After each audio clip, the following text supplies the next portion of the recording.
This is the Mississippi Amber Alert System activated for all of the states of Mississippi, Louisiana, and Alabama. A child has been abducted from the town of Ridgeland, Mississippi and is believed to be in danger. The child's name is Deasia Lewis.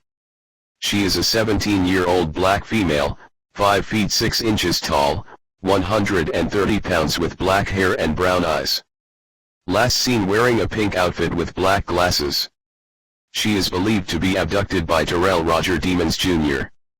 Demons is a 20-year-old black male who stands at 5 feet 11 inches tall, 170 pounds with black dreads and brown eyes.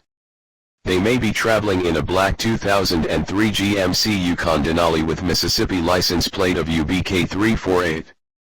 If you have any information regarding the abduction, please call 911 immediately.